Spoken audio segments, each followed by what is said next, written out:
चाय वाला इस देश का प्रधानमंत्री बना, ये तो लोकतंत्र की जीत है। लेकिन अगर वो चाय वाला हैं जैसा वो कहते हैं, हालांकि कोई उनकी चाय पी नहीं है, कोई उनके साथ पढ़ा नहीं है, फिर भी वो कहते हैं तो मान लेते हैं प्रधानमंत्री हैं।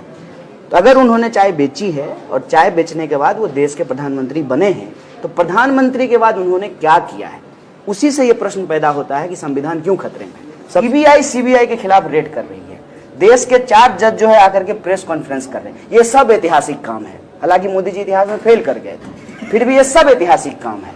उसके बाद आप ये मुझे बताइएगा कि चुनाव आयोग के ट्वीट करने से पहले अमित मालवीय इस देश में राज्यों के चुनाव का डेट ट्वीट कर देते हैं, ये भी हुआ था पहले सर। लोकतंत्र में हर संस्था का अपना काम आवंटित है। क्या चुनाव आयोग प्रधानमंत्री जी के रैली का इंतजार करेगी? अभी 5 राज्यों का जो चुनाव हुआ उसके लिए प्रेस कॉन्फ्रेंस चुनाव आयोग ने बुलाया, प्रधानमंत्री जी की रैली को खत्म होने का इंतजार किया गया, जब रैली समाप्त हो गई तब दोबारा प्रेस कॉन्फ्रेंस किया गया। ये खतरे में है कि नहीं है सर? ये तथ्य हैं। उसके साथ साथ जो मैं एक प्रमुख बात कह रहा हूं लोगों को, जिस बात को कहीं नहीं बोला जा रहा है, दिन दहाड़े दिल्ली की सड़कों पर पार्लियामेंट के ठीक बगल में धुआं उठता हुआ देखते तो प्रधानमंत्री जी को दिख जाता। संविधान की कॉपी जलाई गई। संविधान कैसे खतरे में नहीं है? भाजपा के कई वरिष्ठ नेताओं ने कहा कि इस संविधान को हटाओ क्योंकि ये हमारी संस्कृति के खिलाफ है। और इतिहास गिना देता हूं पॉइंट वाइज। इन्होंने झंडे का विरोध किया, क्या बोल करके कि इसमें 3 रंग है, हिंदू संस्कृति के हिसाब से 3 रंग अशुभ माना जाता है, इसीलिए झंडे का रंग एक होना चाहिए। दूसरी बात, जब हिंदू कोड बिल संविधान सभा में प्रस्तुत किया गया तो इन्होंने कहा कि महिलाओं को संपत्ति का अधिकार नहीं मिलना चाहिए। इन्होंने इतिहास में प्रीवी पर्स का समर्थन किया। तमाम तरीके के जो गैर लोकतांत्रिक मत हैं उसके समर्थक रहे हैं। ये मजेदार बात ये है कि लोकतांत्रिक तरीके से ये लोकतंत्र को खत्म कर रहे हैं, इसीलिए हम कहते हैं कि संविधान खत्म। एक सेकंड के लिए मैं मान लूं, अगर कन्हैया कि थोड़ी देर के लिए फर्ज कीजिए, मान लिया कि आप देश के प्रधानमंत्री हैं या बन सकते हैं या शपथ ग्रहण होने वाली है, आप अपना और हम लोग सब जनता है, थोड़ी देर के लिए आप अपना कुछ मैनिफेस्टो अगर बता पाए। पहले तो झूठ नहीं बोलेंगे। ये जो अभी एक आंकड़ा आया है कि अंबानी जी 350 करोड़ से ज्यादा कमा रहे हैं रोज।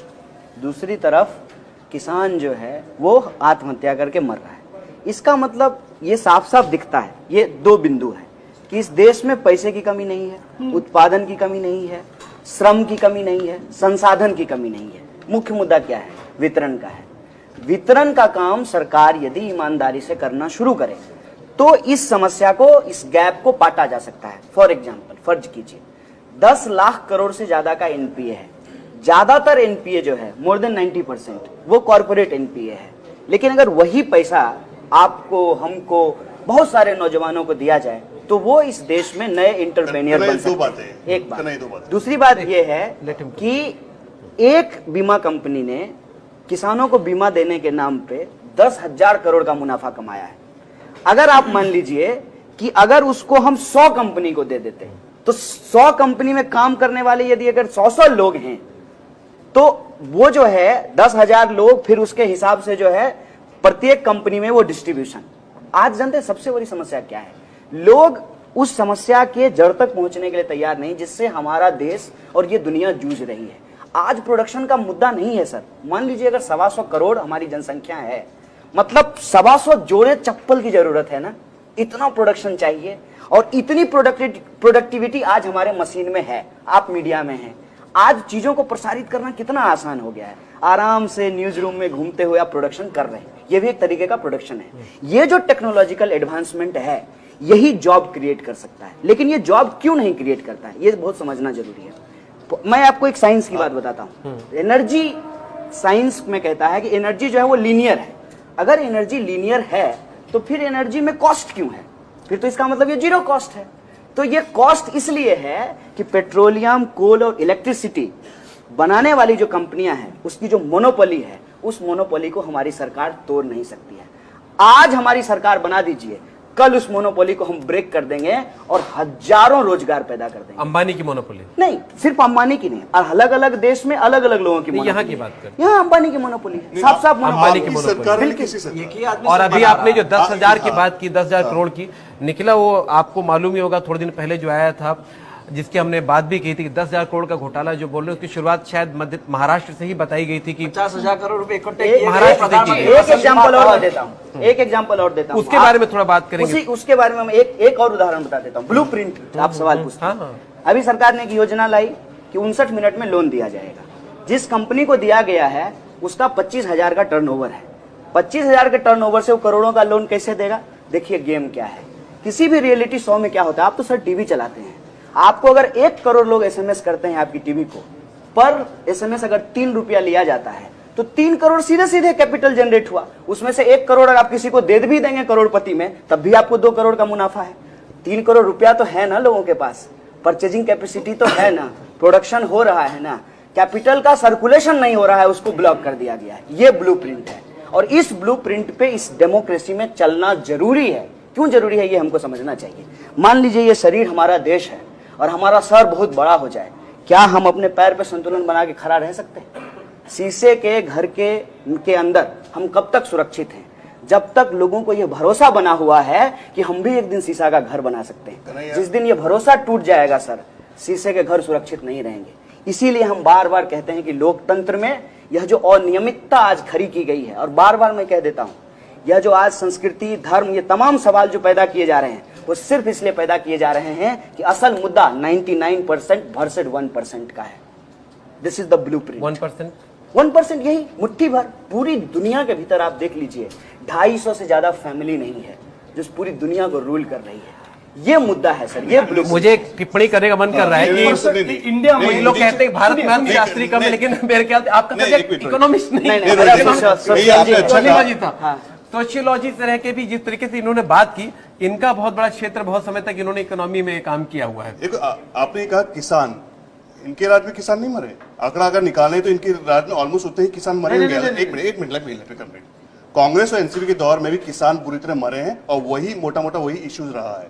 दूसरी बात, एनपीएस, इनके दौर में ही तो काफी एनपीएस निकले हैं बाहर, जो अभी इन्वेस्टिगेशन करके बाहर निकाल रहे हैं। तीसरी बात हुजूर, तीसरी बात, एक बात, ये सवाल ही नहीं है सर। आपने कहा मेरी सरकार, कौन लोग हैं आपकी सरकार? ये इन्होंने मुझे प्रधानमंत्री बनाया या फिर कांग्रेस? इन्होंने मुझे प्रधानमंत्री बनाया। 5 मिनट पहले बनाया था, आप कुर्सी भूल ही गए। नहीं तो अब इन्होंने कहा कि फर्ज कीजिए कि आप प्रधानमंत्री हैं। फर्ज कर लिया, मैंने फर्ज कर लिया कि मैं प्रधानमंत्री। फर्ज कर लिया। मुझे बताएं कि आप किसका साथ दे रहे हैं? किसका? बीजेपी के तो अगेंस्ट है आप लोग सब। हम आपका साथ दे रहे हैं, इस देश की आम जनता का साथ दे रहे हैं, संविधान और लोकतंत्र का साथ दे रहे हैं, जो गैर बराबरी है उसके खिलाफ बराबरी का साथ दे रहे हैं। लाइन खिंचा हुआ है सर। जिग्नेश पहले जिग्नेश की शायरी से शुरू करते हैं। जिग्नेश शायरी बड़ी अच्छी करते हैं। हमको तो यही कहने का मन कर रहा है, जिस प्रकार से प्रधानमंत्री ने रफाल में पैसा खाया है, सीता मैया बहुत दुखी है मोदी के काम से, बोले ये तो सारे पैसे खा गए मेरे पति के नाम से। हार्दिक, तब तक अच्छे जब तक सच्चे हैं। क्या बात है। देखिए, साहिर लुधियानवी की एक नज्म है, आज अगर खामोश रहे तो कल सन्नाटा छा जाएगा, हर बस्ती में आग लगेगी, हर बस्ती जल जाएगा, पीछे से आवाज आएगी, कोई नहीं है, कोई नहीं है। उस सन्नाटे के खिलाफ यह जो आवाजें हैं वो उठती रहनी चाहिए। हम हो ना हो, ये लड़ाई चलती रहनी चाहिए, ये हमारी कामना है। आजाद देश में जो बची खुची गुलामी है, हम उससे आज़ादी चाहते हैं। कोई जो है, जो समाज में बेकारी के ताने मारे जाते हैं, तो वो बेकारी से आज़ादी चाहता है। कोई अपनी गरीबी और भुखमरी से आज़ादी बड़ी कंट्रोवर्शियल है। नहीं, बिल्कुल भी नहीं। नहीं, यहाँ नहीं है, लेकिन जिस मामले में आप बता रहे हैं, आपको याद है किस मामले में कंट्रोवर्शियल बना दिया गया था? देखिए, बनाने को फिलहाल आप उसे उस तरन्नुम में बता दीजिए जो आप बता रहे थे। बताने को कुछ भी कहें, लेकिन हमारा ये मानना है कि अगर ये हमारा घर है तो इसको रोज हम ही को साफ करना है।